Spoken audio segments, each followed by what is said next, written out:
I like bounce between wanting to be like just the cool auntie forever and never having children, but like then I'm like, but I do though. But then I'm like, but I don't. I just want to be, because in this economy, you're kidding. Like, right, yeah. hello, hello, hello, and welcome to the All Nighter Podcast, Where the insomniacs come to get silly. And we're your hosts, Ashlyn Benson, Alexis Leach, and Ron DeLue. Welcome back. Welcome, y'all. It has been a moment, but we're happy to be back. Right. It's just us two right now. Ashlyn's going to join us momentarily. She's taking care of some pregnancy stuff. Yes, exactly. And dude, the news has been We're starting off hot. overwhelming. So I've only picked up a few things here and there, but I don't know if you've been hearing about the fucking court case with like Sam Altman and Elon Musk. No. There she is. Right on time, girly pop. Yes, dude. Is your tummy killing you? It really is. Like, I'm so annoyed. Bro. Well, okay, I'll get back to that in a second. But I kind of mentioned on the last couple pods. Yeah. That like I've been getting my period like really early, and there was like 1 week that 1 month that I got it like 2 weeks after I just had the other period. Yes, That's some Satan shit right there. it is, dude, and it still lasted a week. But then this month, dude, it came like a week late, and it scared the fuck out of me. Because, I was like, bro, what? Because it happened coming so early that like even when it was like a day late, I was like, what the fuck? Because we're so fucking careful, like stupid careful. We have never operated with the pull-out method, and we never fucking would. So it's like, I was like, I just would have lost my shit if anything had happened in that way. But when it finally hit, bro. Was it like a murder scene? Yes. Rude. Abso-fucking-lutely. And the cramps were crazy. And like normally my first day is fairly light, but because it came so late, like, I mean, it just started off with a fucking vengeance. And I have not been enjoying it. It has been kind of like the yogurt's doing to Ashlyn right now. Exactly. Well, yeah, that's exactly what made me think of it. Because the cramps yesterday were ridiculous. Like, I mean, it was almost like constipated shitty cramps in a way. The way that it felt, like it was just like sharp as hell. I was like, fuck this noise. Oh my god. Yeah, that's simultaneously terrible. grateful though that it showed up. You're like, but also go away. Yeah, well, just don't be so fucking rough, bro. Need a safe word. I know, seriously. Like, oh my god. Drives me crazy. You poor thing though, man. Yeah, I'm like, I don't know if I'm gonna make it through this episode. Like, it just hit me. I forget. It was like the Chobani yogurt. It was like the moment I took a bite, I was like, oh. But I was still kind of hungry, so I kept eating it. I was like, it should be fine. And then, yeah, it's like when I'm sitting, like, you know, I take a lot of stuff for like constipation, but I accidentally made myself sick the other day with taking Colace, because I usually only take one or two, but this morning, this morning I'm speaking of, like, I took 3, but I hadn't eaten anything yet. So like within 10 minutes, I threw it all up at a Quick Trip, just like on the side of the, whatever. Been there. And I was like, oh, so then that kind of scared me to take Colace, but I was like, well, I just have to make sure I saw one pregnant girl where she's like, I take it at night. And I was like, oh, that makes more sense, you know? Because usually I'll just take like all my stuff like while I'm eating breakfast. Yeah. Mm-hmm. But I was like, oh, I should probably do it that way. But so I haven't, and I took Metamucil today, but like, I don't know, there's just all things happening, and so like I'm kind of still constipated, and like, but it's like when I'm sitting on the toilet, I feel kind of okay, and then when I stand up, I'm getting like a lot of cramps, Like swashes and whatnot. yeah. Like, so I'm like, and I kind of feel like throwing up, and I think some of that is though from just like, you know, when you're really constipated, like, you know, like some. Anyways. I did want to ask, how do you adjust the brightness? So if you tap, you'll want to do the ISO. Do you see the little ISO? Yeah, at the it's at bottom? 1,000 right now. That's fine. You can go up a little bit more. Okay. Yeah, and then Just scoochy. slightly. Yeah, maybe one low. There we go. Yeah, There you that go. should be good. How's that? There you go. All right. Okay. Cause yeah, it's mainly Alexis that I felt like looked kind of dark and stuff. Mm-hmm. But yeah, that should do it. Not always bad. I am a little ghosty. No, no, you're not. I mean, you're honestly Porcelain. You're more tan than I am. I mean, well, maybe it's like my underside. You're more tan than my underside. But we're almost We're pretty even. darn, yeah. Yeah, we're pretty even, which is crazy. Cause like We used to do that when we were little. Remember? I Because know. I was like, I'm your adopted sister. Yes. We're the dude. same.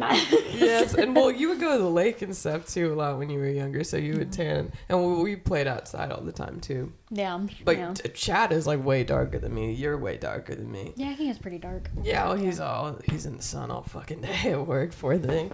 Yeah. But yeah, dude, I feel for you because you got a busy weekend ahead of you too. I think I'll be fine after this. I mean, I think I just won't eat that yogurt again. Yeah, I was gonna make spaghetti tonight, so hopefully that'll feel sit good. good. Yeah. Yeah, that sounds good, my guy. I've been so I only eat things that like don't spike my blood sugar or whatever, and that are like carb and blood sugar friendly. But I've been getting these hero pastas. And they're like these spiral ones, and I tried the elbow noodles too, and they're so dank. So now I have pasta on tap in a way that I have not had in like 2 years. Oh yeah, I love that. It's been so good. I love all the different kinds of pastas. Yes. You know, spiral noodles and whatnot. Penne. Yeah. All the shit. Oh, but dude, so I was mentioning, I'm curious if you know anything about it, because I didn't really get a facial reaction from you that you knew, about like Elon Musk is suing Sam Altman for $150 billion. Who's Sam? Is that Walmart? No. He is the like CEO of ChatGPT. And Okay, so and, like, Elon is AI. suing ChatGPT. Yes. No, I Because didn't. so he was like technically one of the founders of ChatGPT when it was a nonprofit, and so that's what he's technically. Elon was? Yes. Okay. That's what he's technically suing over, is that they kind of like tacked on a for-profit business onto their original nonprofit like setup or whatever.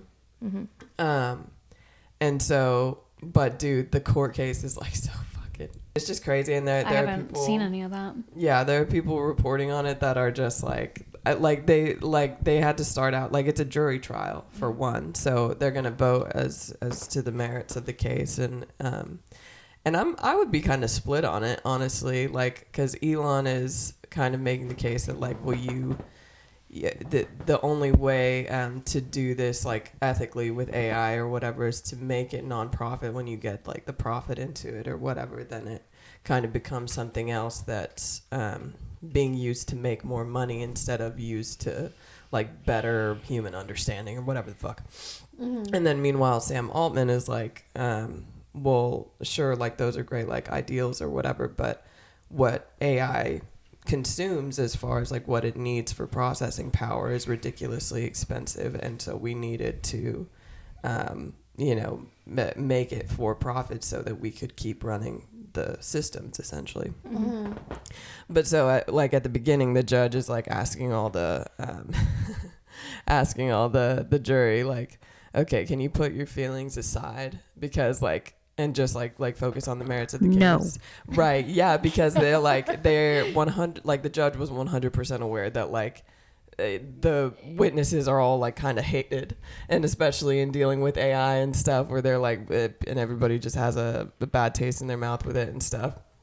So it's just been, it's been interesting. But like, I didn't see the last day where like Sam Altman was actually, testifying and stuff.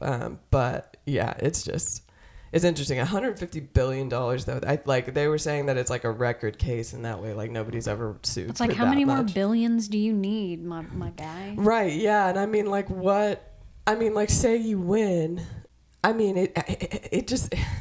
I'm assuming that he would then use it towards his own, like, grok and stuff, his own AI shit. Mm-hmm. So it's like, well, why do you get to profit from it when you didn't want them to profit from it or whatever? So there's, like, this weird split. So, but, I mean, I would honestly... I would be kind of pleased if there were maybe limits in, like, what they could profit as far as, like, what they're paying out to employees versus what they're actually using in sunken cost into more equipment or whatever. Like, say, like, the CEO, like, shouldn't be able to cap past a certain amount of salary or whatever. Mm-hmm. Like, that would be kind of fair to me. But Elon, I don't know that he really deserves to get anything. Mm-hmm. But it's all weird. It just seems like a weird sign of the times case. Speaking of court cases, did either, I don't think you guys probably did, but did either of you follow the Alex Murdaugh case? Mm-mm. I remember seeing spatterings of different things with it, but I never followed it. Well, they found some bullshit little error in his, I don't remember what exactly it was, but they fucking redacted all of his charges, like took them all back, and they're gonna retry him. Why? Remind me who this person is. He was, or I guess not anymore. He was a very prominent lawyer in, is it South Carolina? One of the Carolinas, I believe. And a very southern family, right? And he murdered his wife and one of his sons. Because he was basically like in the hole money-wise. So he murdered him. Wow. Yeah. Does he get money for murdering his family? Life insurance or whatever, I'm sure. Probably took out life insurance of some kind. Oh, I was assuming that it was like he was almost just seeing them as like an expense. That too, I'm sure. Yeah. Mm-hmm. Especially the son that he did take out was he had actually been the cause of a younger girl's death, one of his friends in a boating accident where he was driving drunk and being erratic and stuff. So that was also going on before all this happened. So could also be that as well when it comes to familicide. Mm-hmm. Lots of different ways. But I'm like, wow. So we're just gonna pick. I don't remember what exactly it was. I think one of the jurors or something of this nature said that they were swayed by this, that, or the other thing. I didn't read fully of why everything was overturned, but it had something to do with that effect. And I'm just like, really? We're really going to do this? That's crazy. That's crazy. So, but you said that they're trying him again? Yeah, they're going to retry him. Okay. I mean, well, I would hope that which I'm hoping they'll just find him guilty again because, brother, there's like so much evidence. There's like, they had a dog kennel, like they bred, I think, like hunting dogs or something like that. So they had a ton of dogs there, and that's where they were killed at. If you need to, I was gonna say you need to like bounce out again. I'm so sorry. It's okay, no worries, brother. dude. Yeah, I don't know if I'll be back for this episode, honestly, but yeah, keep on filming. Well, if you are, come back when you're ready. Yeah, okay. Take your time, dude. Okay. Oh, pregnancy. It's rude as hell. You look good, though. You look good. You really do. I took her She's maternity like pictures. Right now. Yeah. Yes, and my God, it was like top model status. Yeah, I saw a couple so of them. pretty. A couple of the shots earlier while we were setting up, and dude, it was so funny. Cool. Chad was taking pictures of my face as I was like behind the camera, and I was just like. In all the pictures, I was like, absolutely just so cheesing. But I'm sorry, you were saying? Oh, but yeah, so they bred dog kennels, or they bred dogs for hunting or something of this nature, and they had a bunch of dogs there. And the younger one was really loved all the dogs, and so he was down there like feeding them for the night and whatnot. And there's literally, the son was taking a Snapchat to send to his friend. Maybe that's what it was. I think they had a kennel where they trained hunting dogs. I think that's what it was. Oh, okay. And he was taking a snap and sending it to one of his friends to show that his dog was doing well or something of this nature, something like that. Don't quote me on that, but you can hear Alex in the background like talking to him, and then I think you hear a shot, maybe not, but you hear him talking to him like 2 minutes or something before the murder happens. And it's like, bro. Yeah. I mean, and he, in the beginning of his trial, he swore up and down that he was not at those dog kennels. So it's like, so then why are you on a recording 2 minutes before your son and wife are shot to death? Yeah. Like, what? Yeah, there was a kind of, there was a side in BA somewhat recently too, and I was like, fuck, dude. You know what's crazy? What? Is if it's the one that I'm thinking of, works at Shields, he helped sell him a gun like 2 days before that happened, or like a day before it happened. Oh, and I'm like, God. damn, that's wild. That's dark. Yeah. That fucking sucks. Had like clean background and everything. But I'm sure that when a lot of these people break, you know, they maybe haven't had psychological breaks before right, that. Exactly. You know, yeah. that would have, you know, flagged landed anything. them something with a record. Right. Yeah. I mean, not all of them for sure. There's plenty of people who are like repeat offenders in different ways, but side is just extra sad to me. I feel Yes, like me because too. just take yourself out. Why you gotta take other people out? Yeah, I mean, Like again, alone is, which you'll probably have to bleep that word out because of stupid YouTube. But yeah. like if you're that down and bad, don't take the other people out. Yeah, because I mean, I feel like suicide on its own is fairly understandable in my eyes. Like, I mean, like I think there's a lot of different circumstances someone might find themselves in and mental illnesses that can contribute to it that can make them feel like, you know, they're better off, you know, not existing or whatever. Well, that, and there's just such a negative stigma around depression and suicide and whatnot, and that doesn't help at all because people feel like they can't reach talk out or whatever. Which I will say, like, for anybody who might be struggling, do use the hotline. It is anonymous, and I'll put the number at the bottom because I've used it. I'll be real with you. In really hard times when I was struggling with different health issues to like a severe degree, I would use it to just kind of talk about the fact that I was really struggling with going forward, you know, and sometimes it's easier to talk to somebody you don't know. It is because like, say, I mean, sure, I would have, if I didn't think it was going to negatively affect people like my family or whatever to talk about those feelings, then I would have, you know. It's not that I didn't feel safe to do that with them.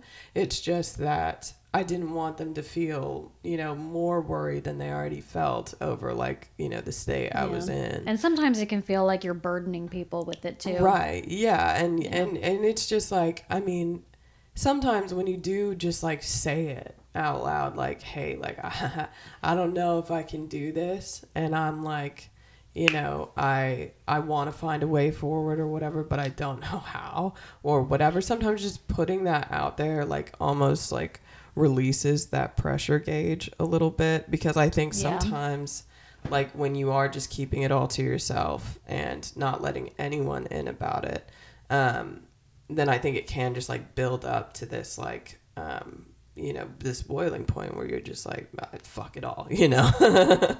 But I think if you do allow yourself like something like that hotline where you can just say like, hey, like, I don't know what the fuck to do or whatever, then it kind of can be like, all right, well, I've said it out loud, and they can kind of talk you through, like, you know, these different feelings being understandable and stuff. But I mean, the people who are on the other end of the line are almost always volunteers.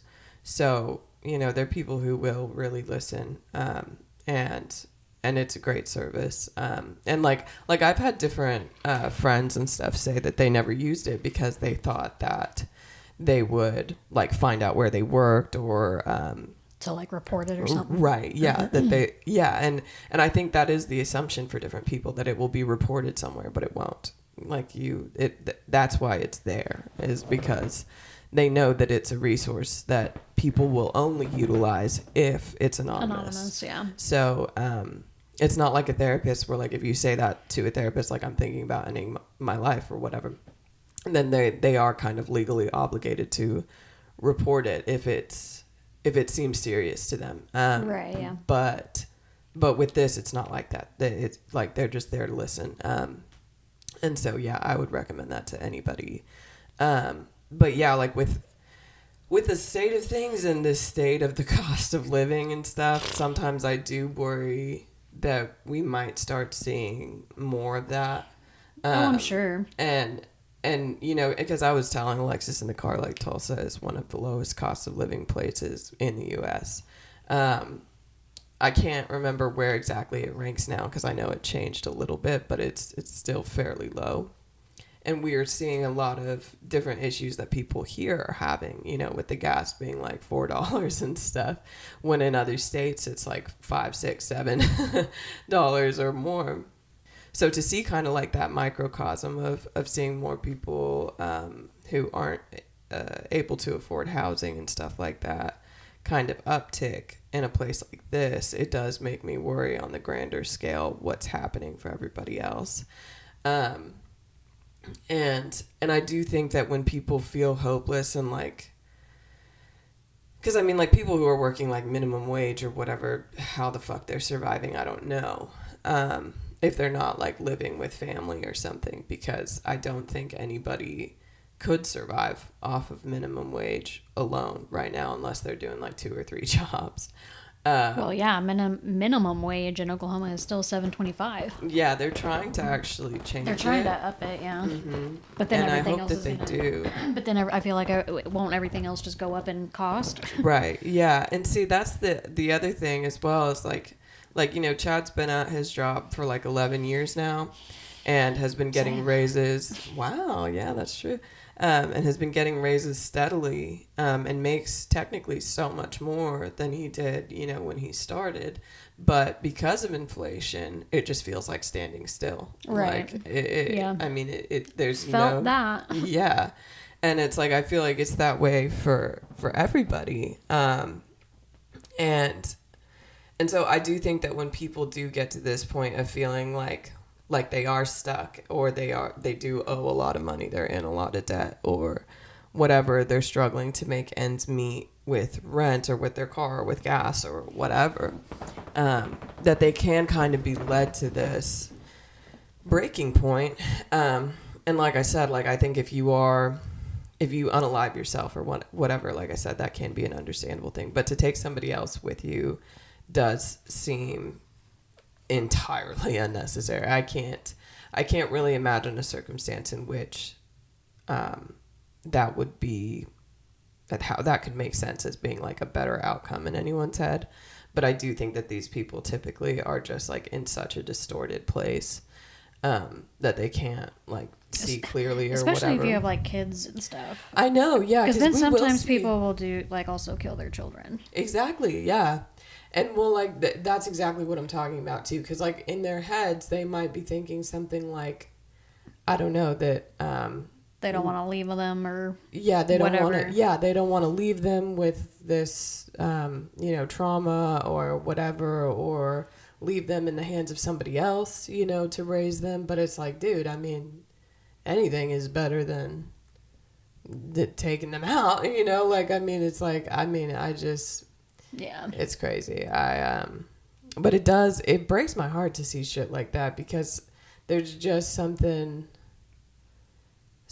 tragic in my mind of where I see that the headspace of that person, especially mothers. When it's mothers, that's when it does like haunt me in a different way, where I'm just like, oh God, I mean, I don't know. But yeah, and especially to see it like locally and stuff too, that is just kind of sad, kind of scary. You remember the Bevers family? Oh yes, yeah. My mom was talking about that a lot when it happened, and that was, well, wasn't that the kids? Mm-hmm. Yeah, the two older boys. Yeah.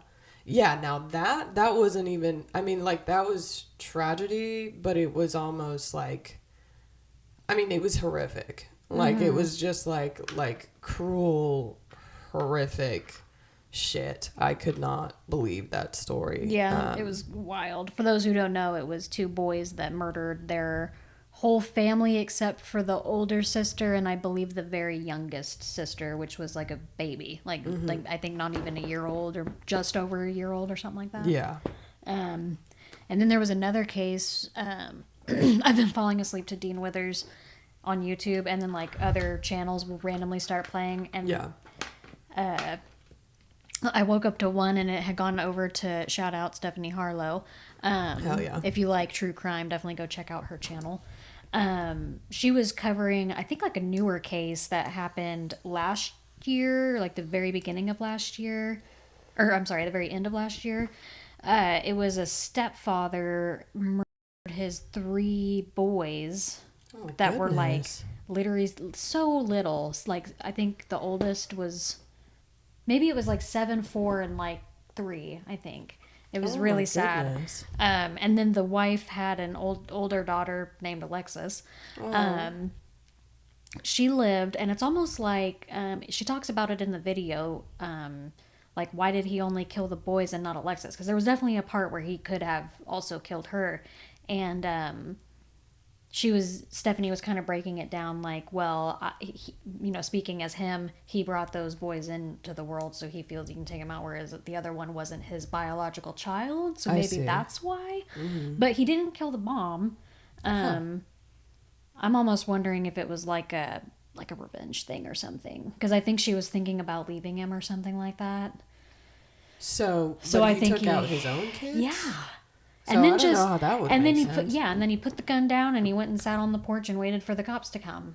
And like literally had a conversation with them like he was talking about the meeting weather. them for lunch. Yeah. And I'm like, what the fuck? How can you kill your 3 babies and then act like you didn't do anything? Because like there was one point where he was like, please don't hurt my dog. Like, he's not going to do anything to you. He won't bite. And he's like, dude, I don't give a fuck about your dog right now. What? Yeah. And then he was like asking if he could sit up or something because they were handcuffing him. And he's like, this is just kind of like really uncomfortable or something. I'm like, bro, you just like, because I guess it's so sad, but the mother was holding the youngest one and he like was trying to get him away from her, and she grabbed the gun and put her thumb over the hole, and he shot her hand and like blew her thumb off. Oh my goodness. Yeah, you should probably put a trigger warning for all of those. Yeah. Yeah, it was. I can't remember what his damn name is because I would drop it. I'd be like, go follow the case and talk shit about this guy because he sucks. Wow. But That's yeah, insane. isn't that crazy? Like, I just don't understand. I can't even fathom, which I guess is good because I don't want to be able to fathom why somebody would be able to do that. But it's just like, what makes somebody do that? You know? Yeah. Yeah, it is a lot harder for me even to watch like true crime documentaries. Like she was talking about one that, I mean, maybe I could stomach or whatever, but called The Crash or whatever that she was going to start watching, and that one just seems weird. It seems like it kind of came from, well, I don't know, like they almost described the girl who kills her boyfriend and his friend in a car crash intentionally, like almost like it, like she was like kind of vapid as far as like clout. Oh yeah, whatever. she was like trying to take them all out. I don't think she expected to live. Like I think she was, because girl, if you saw the car, you'd be like, how did that girl get out of that car? It's like so bad. And wow. I think because I was watching it and I was like, I feel like I've watched this before, but I think I saw it on I originally watched it on Mean Girl Murders on Investigative Discovery, but I think I also watched it on, I can't remember what the show is called, but it's all about CCTV footage. Oh, okay. And it like follows like people either getting abducted and or murdered. But it's all like you watch their movements through CCTV and stuff. And it's actually really interesting because it's like, whoa, you're seeing it happen in real time. Yeah. Yeah. I think that's terrifying. where I originally saw it, because they capture her car and she like, you see her coming up to this stop sign or like getting ready to turn right or something onto this road. Looks like she's driving normal, being totally la-di-da-di-dee. And then she goes around the corner and then it cuts to the next camera, like from another angle. And she's fucking flying. And it's like, okay. Like there was why a are you choice all of a made sudden? right Yeah, there. it looks like maybe they were blah, blah, blah, blah, blah, arguing or something, Right, and then she yeah. was like, "Well, fuck it, I'll wreck this fucking car or something." Right. And I think they had mentioned in one of the documentaries I watched about it that one of the friends had mentioned that she had done that before. Yeah, where she would be like, "I'm gonna, driving erratically or whatever," which is so scary. Yeah, no. I mean, I had an instance with an ex of mine, where when I tried to break up with him, he started driving on the wrong side of the road, and it freaked me the fuck out. Yeah, I mean, there's people like that in the world, and it's And it can be any gender. yeah, absolutely, yeah. Because this was she said it already, but it was a female that did this. Right, yeah. And it's just like, I mean, insecurity is one thing, my dude, but like, see, and that's what I think. I feel like she was very insecure, this girl. Well, yeah, I mean, I feel like if she would have had, I mean, honestly, I feel I feel like with anybody who's like honestly like seeking internet fame or notoriety or whatever, I do think, I mean, some people maybe it comes solely from a place of ambition, but I think the vast majority is probably more selfish towards and vapid. Well, more towards insecurity, actually. Yeah, that yeah. And well, that's the same thing with narcissistic patterns. Yeah, well, that people kind of get skewed. Yeah, that people get kind of skewed. Like they almost think that narcissistic personalities or whatever are just like absolutely full of themselves and whatever. And there is that facade. Yeah. But that's a facade on top of a fucking mountain of insecurity. Mm-hmm. And lack of control. Exactly. As well. Yeah. And so I mean, I have my fair share of insecurities, and like when it comes to like internet stuff, I'm in this weird spot, and I've been talking with other musicians about it, because I feel like other musicians kind of do have this like inherent desire for being widely known, and kind of having like big exposure, big reach, and like all these different things. Whereas like for me, like first off, I don't think I would ever get there just naturally as far as like talent and uniqueness goes or whatever. So, but even with that aside, like even if I thought that I did have all the talent and all the skill and all of the individuality or whatever, the strong brand, I think the concept of having, say, like Billy or Chappell level fame is like, that sounds awful. Yeah. Like, on one hand, it sounds super duper awesome, and then on the other hand, I'm like, God, people follow you around all day, every day. Never feel safe. They want to, not even just feeling safe, more so just like mentally safe. That's what I mean. Oh, well, as an aspect of like, they're picking apart your looks, they're picking apart how you talk to people, they're picking apart your opinions, they're picking apart, just your performances. People feel entitled to your time, because they're a fan or whatever. Y'all know how bad I wanted to just sit down and be like, Ethan Hawke, please talk to me the whole time we're here. Right, but I didn't, because he a human and he doing his job. Yeah. Leave people alone. I mean, like if you say hi and they start a conversation or whatever. Right. And that's exactly what happened. I said hi in passing and he was like, hey, I was like, oh my God, it's just right. Yeah. I would be losing my shit internally, but yeah, I mean, like if that's the case, or if they're like, oh, do you want a picture or something, then yeah, take a picture or whatever. But yeah, but if they say no, it should be off. Yeah, it should be there. Hi, lady. Where'd Mama go? She in the bathroom? She's in the bathroom. Oh. I think she is. Oh, watch out, sweetheart. Come on, Ryan. You've got an ice cream. Sorry to interrupt. You're totally You're fine. okay. We got a little guest star. Little You guest. got your ice cream? Looks so cute. Look at those little sweatpants. Oh my God. Right. You want to say hi? No, you don't want to say hi. Oh, she's embarrassed. It's okay. Thank you, dude. Thanks. But what was I gonna say? She went. I know, dude. Oh, you should have seen her at the maternity shoot. She wanted to go to the park so bad. And Adam took her to play at the playground for like a good, like half hour or so before. For just solo shots with Yeah. Ash? Yeah. But then once he brought her over to where we were with all the trees and She stuff. was like, listen, this is not as fun. Yeah, she was like, you go park, you go, pointing at all of All of us. you guys, yes. And we were just like, oh, well, we got to finish this up or whatever. And it was so silly That and girl so be cute. busy. Yeah, and then she was like, oh, mom don't want to go to the park and the auntie won't go to the park. And like, she was "This just is like, bull honky." yeah, she was just like talking to Chad, like complaining. She's like, listen. I know, and it was so You funny. see what these guys do? Yeah, she was like, what's their deal? What so are they funny. doing? I like bounce between wanting to be like just the cool auntie forever and never having children, but like then I'm like, but I do though. But then I'm like, but I don't. I just want to be, because in this economy, you're kidding. Like, Right, yeah. But I don't know, it's so funny because she's so cute. Yes, it's such a like a heavy choice to weigh, I think, especially now. Because like, what even would be the protocol if something happened for you?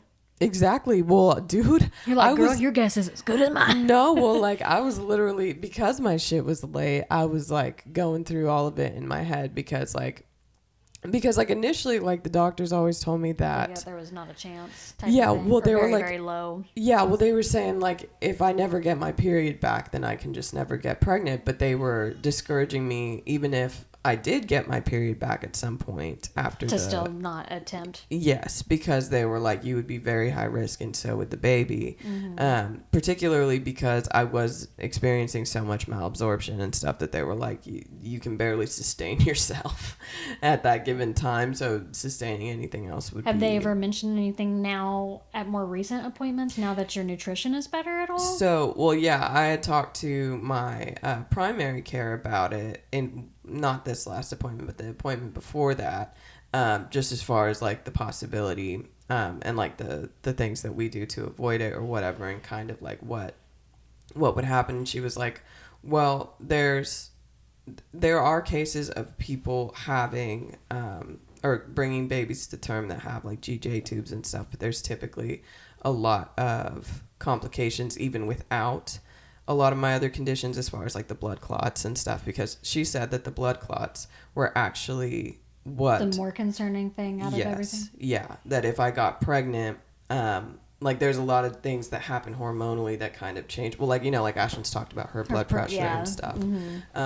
that could make these different blood clots move. And well, like actually in the last pod episode, there's this blood clot in my leg that was like really hurting, and I was like massaging it like the whole episode, and I was like, people are gonna be like, what's she doing? But that's what I was doing. If you were wondering. Yeah.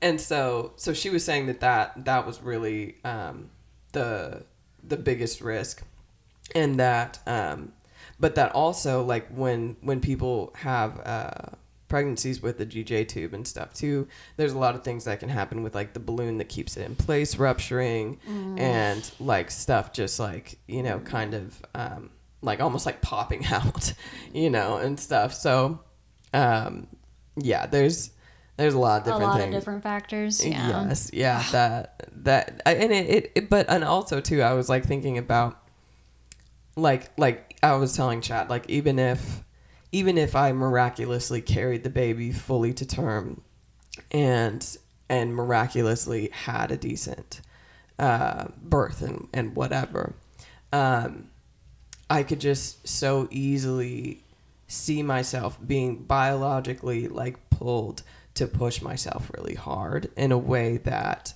I'm already pushing myself a lot now. And I do see the different costs there on a fairly regular basis. And so, but if I am tending to something that needs me 24/7, I think I will be there. And I think I will suffer for it if I tried. And that's if all those other things fell into place. Right. Yeah, right. yeah, and yeah. didn't fuck me up. Right. Yeah. So it's like, you know, it sucks so hard because I think as far as like my personality or my character goes, I feel like there's a lot I could offer in that way if I was able-bodied. But because I'm not, I feel like it would be so hard on both of us. Well, me, the baby, and Chad, because Chad would probably also feel pulled to do a lot more, and he already does so much in terms of like caretaking and stuff. And so meanwhile, like where his kids are at now, you know, the youngest is, you know, like, well, was 10 when I first moved in and stuff. So it's like there was already a decent amount of independence that they had as far as like, you know, serving themselves food or whatever.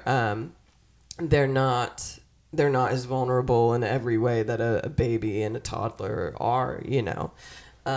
So they don't need, you know, 24/7 attention. And so like that was kind of the perfect spot for me to come into the picture in a lot of ways, because I as far as like emotional needs, I feel like I can meet those no problem, you know, with any of the kids. But as far as like something that needed me physically all the time, I would be like, oh. Like I see Ashlyn, you know, as pregnant as she is, almost 2 months away from birth and stuff, and picking up Raya, who's extremely tall and everything, and I'm like, she's an Amazonian, she's a superwoman, and I wish I could have that, but I just know that my body cannot. No. If it struggles as much as it does with all that I'm doing now, which is nothing comparatively, you know, I mean, it's enough. Like I'm doing a lot more activity than I have in previous years, but still, like it's on my own time, you know. And so yeah, it does suck in that way. And that's not even to speak of the fucking financial shit too, because, you know, I'm legally disabled, so I do not, you know, earn very much per month, and so yeah, with the financial expense on top of it, and the space, you know, and everything, I think it would just be so fucking hard. There's like a million reasons why it would not work, despite I think Chad and I both kind of having that daydream, you know, and kind of wishing that it were a possibility. He said that like before we met, he never wanted to have more kids because he already has 3. You know, he thought he was full up, but like once you know, we fell in love and stuff, he did actually kind of start to wish that it were a possibility, and I'm like, damn, you know. But you though, I mean, if finances ever came to a place where you felt like it was something that you could afford, I think you'd be such a badass mom. You'd be, I think, honestly, like a vigilant super mama too. Yeah, because I'll murder you. Yeah, dude. Well, that's what I mean. I think you'd be just fierce, and I think every child deserves that.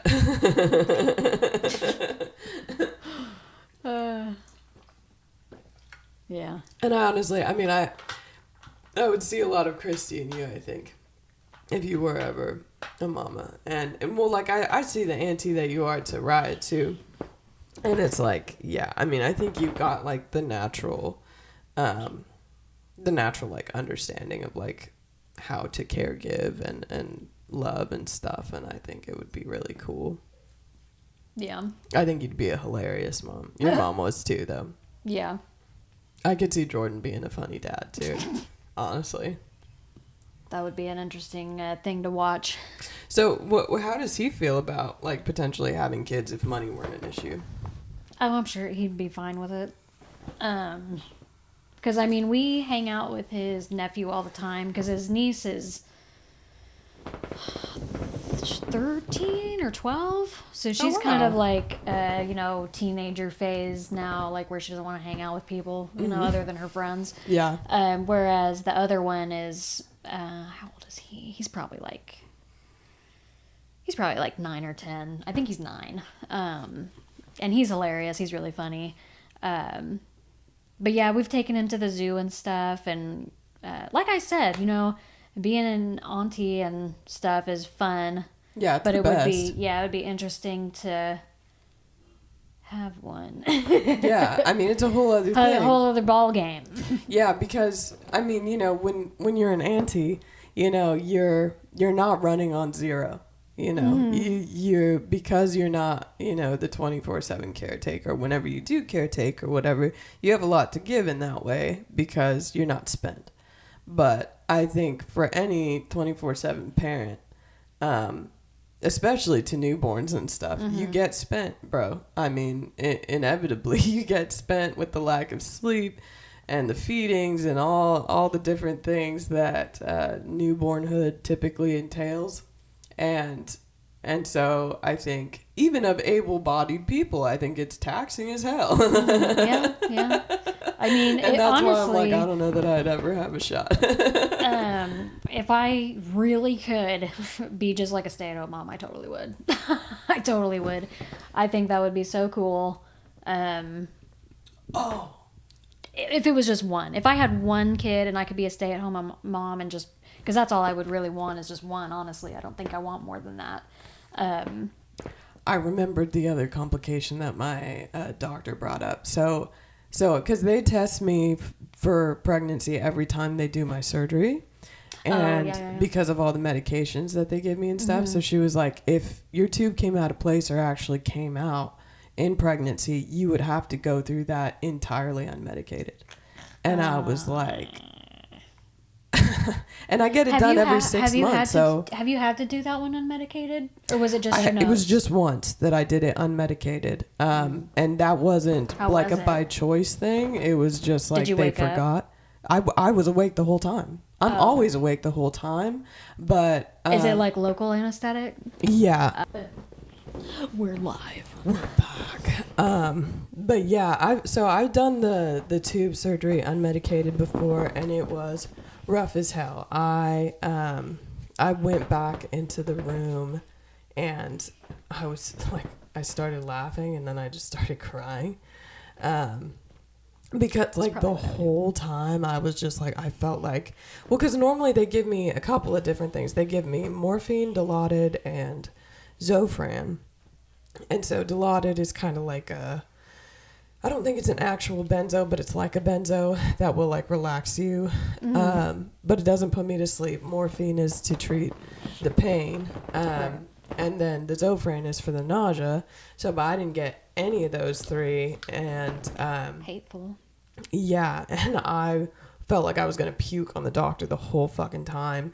And it hurt so bad. And I was just like, motherfucker. But I mean, like I said, normally I am awake just with all those things in my system. So I'm like, right. You know, like I'll feel like little, well, depending on how long the surgery takes, because like this last time it took like an hour, so they had to give me another dose of everything like halfway through, because I was starting to feel a lot more like pain and stuff.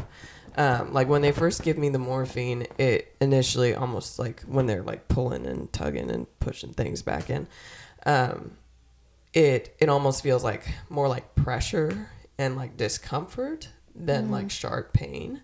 But when it starts wearing off, then it was giving me sharp pain, and I was like, yeah, give me another shot of that morphine. I hate to say it. Normally it takes about like 30 minutes if it's an easier time. Like if the first one hadn't moved out of place, like the ports were just old or something. But this last time it had moved out of place, and he was just having a really hard time getting it back to where it needed to be in the jejunum. But yeah, when she had told me that I would have to do it unmedicated, and I was like, fuck, dude, that on its own is, especially if it was something that I kept having issues with, like say if it was just like not staying secure because I'm freaking pregnant or whatever, and I had to go through it like several times within the pregnancy, I'd just like, that would be like, you know, like trauma before the birth even causes trauma, you know? Yeah. So it's just like, it's brutal. That would suck. Yeah, but you know, I mean, I'm grateful that I do get to have the kids in my life that I can offer love to. And, you know, I think, you know, I would always want to have that. And with Raya, she's the best, and Chad's kids are also the best and the silliest. So, and whenever you do have kids, then that will also be fucking awesome for me. But yeah, like the full-time thing is just, I think it's something that would just absolutely cost me so hard. Yeah. And that's like honestly like if I survived. It's crazy. You know, but Ashlyn had actually offered one time to like be our surrogate if we ever wanted. But with how hard her pregnancies are, I'm like, I don't think I could ever do that to her. Yeah. Oh my goodness. I would feel too bad. I would feel too guilty. But my goodness. Okay, so I had wanted to talk about Euphoria. Ashlyn was completely caught up, but Alexis has only seen the first episode.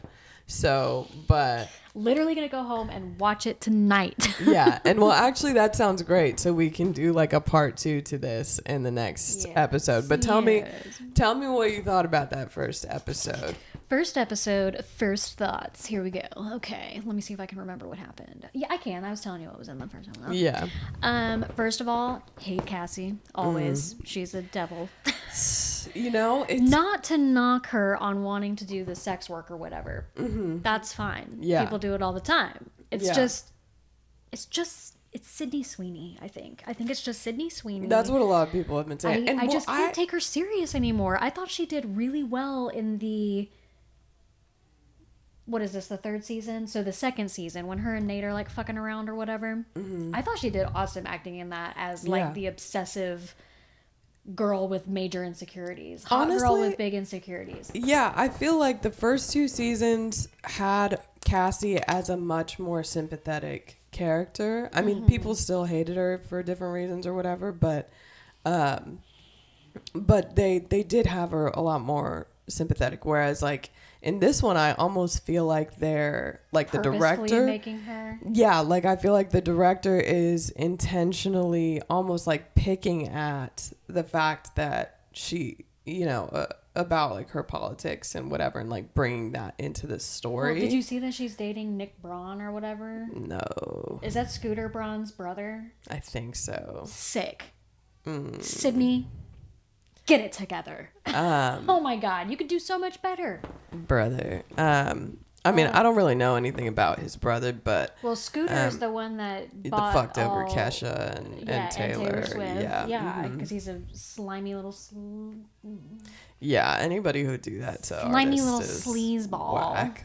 But yeah, like I said, I feel like Sam Levinson is like almost like honing in on that real life fact, you know, that you know, she is right leaning and all this stuff, and almost and like she does honestly seem in real life to be quite selfish, and she seems like one of those, I could be completely wrong, but just from what I gather, my opinion is that she's probably like an asshole in real life. There's just something about her vibage, if you will, that gives me that vibe, you know? Yeah, I think a lot of people feel that, and I think but I could be wrong. Maybe she's like really nice. I don't know. Yeah, I think that's why a lot of people leaned into that weird ad that she did. The jeans one or whatever. Yes, yeah. Was it American Eagle? Yeah, I think because it was her and because people know about her politics or whatever, they were more inclined to believe that they were subtly saying these different things, like blonde, blue-eyed is the perfect jeans or whatever the fuck. And we talked about that a while back. Yeah. But for Sam Levinson to bring that into the story in a way that wasn't really brought in before, like in the first 2 seasons, I don't remember them talking anything about, you know, Cassie being like a conservative, brought up person or whatever. Did they mention that at all in the new seasons of her being conservative? Yeah, okay. yeah. Well, because like the way that they even like pull her scenes in is that like in Cassie's, you know, living in like right wing heaven or conservative. Yeah, I think it was like right wing heaven. In her own right wing heaven, you know, in like her is that big like house. in in the first episode. Well, yeah, but is it specifically stated that she's Republican in the show? Yeah, well, it just says right wing. Oh, okay. Okay. Yeah, and it was just like, I mean, I don't know.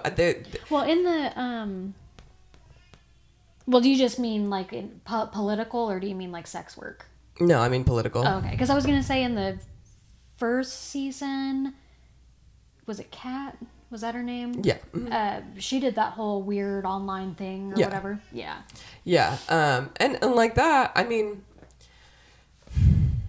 see, and this is the other thing. Okay, I won't get into different specifics that happen later on in the season, but like say like the doggy scene or whatever that they're doing with Cassie, you know, I mean she And you're telling me you couldn't have gotten a better doggy outfit? It looked like she was taking a poop. Well, and see The tail or whatever in the first episode. Yes. Yeah. I mean, like, it's weird with Euphoria. I'll be so honest with you, because I feel like it both inspires me and depresses me at the same time. Well, yeah, I think that's the goal. Right. I think that's the goal. I think so too, and I think it is meant to be like fairly, you know, provocative and whatever. I think it's supposed to be fairly realistic while also bringing a little bit of dramatization to some aspects. Right, or exaggeration or whatever. Yeah, exaggeration, dramatization. Yeah, I mean, and I agree. But what I was going to say is that, like, I feel like some of the scenes that they're particularly putting the women throughout this season is pretty rough. Like, and in the next episode, I'll probably get more into specifics when she catches up. Because some of it, I'm like, it just, you know, like I'll go watch it, and then we'll see if I feel the same. I'll text you and be like, "Were you talking about this scene?" Or something. Yeah, like well, there's one in particular that because I've got think like you'll 4 know episodes to catch up on. Yeah, because like that doggy scene, I feel like is kind of the, like I feel like it would feel like she acts well in it. You know, like she seems like she's actually enjoying it, and it's something that she wants to do. But I don't. I think it would be so hard to do that convincingly in my mind for myself, but that's just me. But that's kind the like least. To act like you're doing the sex work, or but in that particular way, in the particular way that they shot her, and the like having her be doggy like and whatever, and then the scene with Nate that they do too, where he's like fucking sit and do all these, and it's like, you know, I'm, you know, play dom sub stuff. Bro, think or about it whatever. though. If it almost kind of makes me think that like maybe he's in a way trying to. That's maybe really how rich ass people are. Well, you know? yeah, 100%. And well, another thing too that I've also been considering the further I've gotten into the season is that I think that they know. I think the director knows that these two characters are kind of particularly hateable, and which is so funny because I love Jacob. Yeah. I mean, he's an great awesome actor. Yeah. He's a great actor. Nate's character, I feel for him a little bit more. I was just about to say that. I feel for him a lot more in this season than I've ever felt for him in seasons past. Okay, interesting. Because I was gonna say I felt really bad for him this last season, minus that weird thing with Jules. Well, that's what I mean. Like, that's exactly what I'm talking about. Yeah. Because the way that he behaved in the previous seasons, particularly with Jules, regardless of the situation that was happening, I kind of thought they were gonna fuck. Well, exactly. For a minute, well, I thought he was. Yeah, I thought he was like into it that for a minute. Yeah, it almost seemed like that he was leaning into like some kind of hate fuck thing or whatever, and also toxic as hell, weird. But well, of course, wouldn't be Euphoria without it. Yeah, but it I mean, I didn't really feel for his character in any of that, because I'm like, sure, this person was involved with your dad in a weird way, but that's on your fucking dad. Like, don't be a dick to Jules for that. You know, like it a lot of shit with his character was weird and maybe closeted, whatever. Did he smack Maddie in one of the episodes? I don't know. I can't remember. I feel like I remember him being violent at some point. Because isn't there an episode where she has a black eye at the school? I thought he like hit her at the fair, or whatever, the carnival. I thought he like smacked her or something. I don't remember that. I mean, it may be a girl hit her, but maybe, I don't know. It's hard for me to remember. It's been a the while second since I've season. watched the first season. Yeah, well, I mean, I think for everybody, because there was such a long break between season 2 and season 3, like the first season feels so far away. Yeah. Yes. And I probably would rewatch it at some point, but yeah. But yeah, I mean, like, meanwhile, the rest of the characters, some of the scenes that they put them in, Hunter Schafer and Zendaya, is it Zendaya? Zendaya. Some of those are pretty rough too, and I don't know. I mean, they've always kind of toyed with different shit in that way. I mean, even Sydney Sweeney as Cassie, you know, had that whole like breakdown scene, and she was like getting sick in the hot tub and like all that stuff, and that's like sort of bad, but like, well, so did you see Zendaya like swallowing the heroin balls? Yeah. And Faye? Yeah. Well, like that alone. She talks about that, Faye, in an interview I saw, but I can't remember what she had said. Because it was something like, how do you feel when you're doing those scenes, especially knowing the profession that you're in, because she is a porn star, which, no hate towards her or whatever, but I can't remember what her answer was, though. I think she said, you know, it's a little bit weird, but something about, like, you gotta do what you gotta do or something of that nature. I can't exactly remember, but I did see an interview where she did bring that up, like them having to do those scenes. Yeah, because there were episodes where she was like basically gagging and like throwing up on herself. But I mean, there are all kinds of films, shows, and all kinds of stuff where they do have, you know, I'm sure very awkward scenes to film where you're either vomiting or, especially in like horror with like gory scenes, you know. Yeah, 100%. You know, things like, you know, grape scenes. Yeah, but I mean, I think they just do so much of like practical effects in Euphoria that actually does make them like go through a lot of the stuff. And like if they were using like more kind of like special effects, like almost like, I don't know, like using things that like balls or whatever that look big or whatever, but then you put them in your mouth and they, you know, you can scrunch them down so you're not actually fucking swallowing those. I mean, you know, there's just a lot that I feel like. I mean, I'm sure they weren't actually swallowing them. I mean, I don't know, dude. Like that's something I've been curious about with a lot of the shit that they do in this one, is like how much they are actually putting them through. And I've been meaning, like this last episode, I did watch the behind the scenes diary thing or whatever, but in the episodes prior I hadn't watched those, and that's something I do want to do too, because I do kind of want to see if they talk about these different things and like what like either what they substituted or whatever. Yeah, I'm sure they weren't making them actually swallow anything. No, I don't think so. I don't know how they fucking did it if they weren't. Like honestly, but because like there were even like parts where like you could see like the fucking ball like going through their throat. I'm sure it's probably a special effect. I would hope so. They're not making them swallow balls. I would hope so.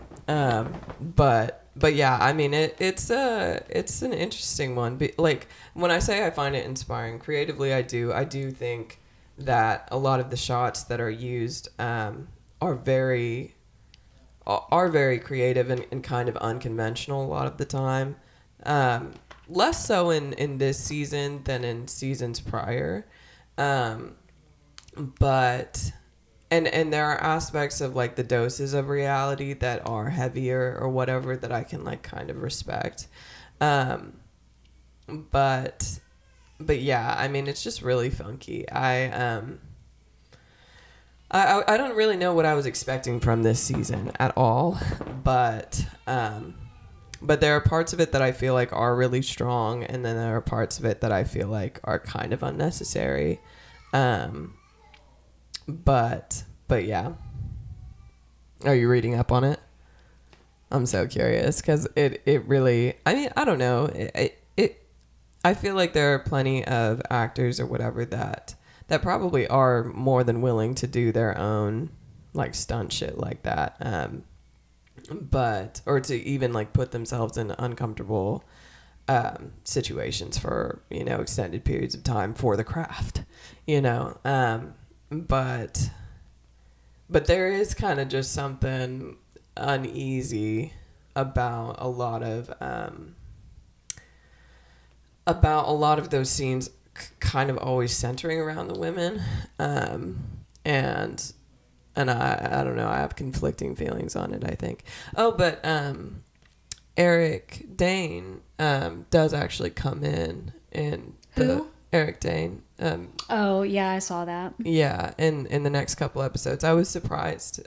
I didn't expect to actually see him, and I didn't realize that he had finished his filming before he passed.